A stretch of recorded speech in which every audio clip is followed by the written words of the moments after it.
আলাইহি সাল্লাম চোখ দিয়ে ঝরঝর পড়ে পানি ফেলতে লাগলো। বিরাদার বন্ধুগণ এইভাবে চলতে লাগলো। ওইদিকে এবার হযরতে ওয়াইস করণী বাড়ির দিকে চলে। আল্লাহু আকবার, মনের মধ্যে ভয়, চোখের মধ্যে পানি। মাবুদি গো,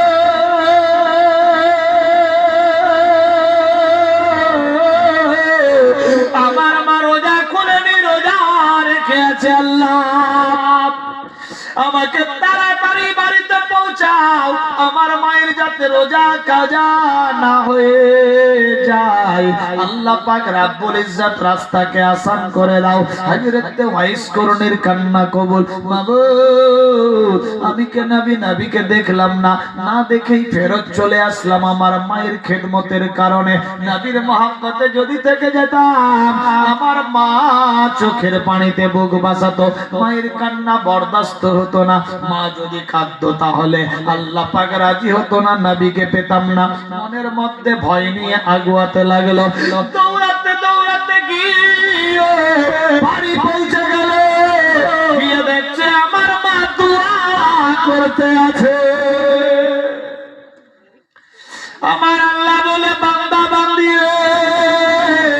কেউ তোমার জন্য যদি দোয়া করে, আমি দোয়া কবুল করতেও পারি, নাও করতে পারি।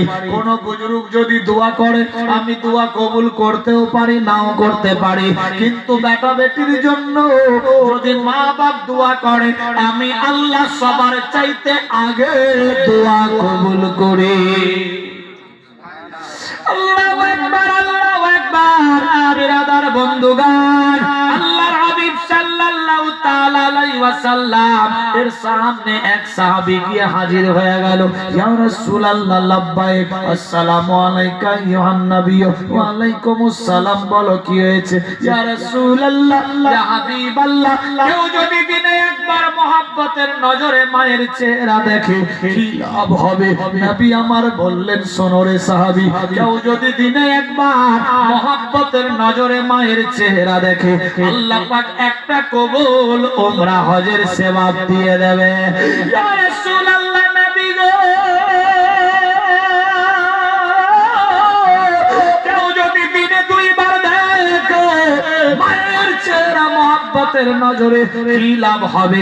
নবী আমার বললেন, সাহাবারা, কেউ যদি মায়ের চেহারা মহব্বতের নজরে দিনে দুইবার দেখে, আমার আল্লাহ পাক দুইটা কবুল নফল উমরা হজের সওয়াব দিয়ে দেবে। সাহাবীরা বলে, শোনো গো, কেউ যদি দিনে 10 বার দেখে, নবী আমার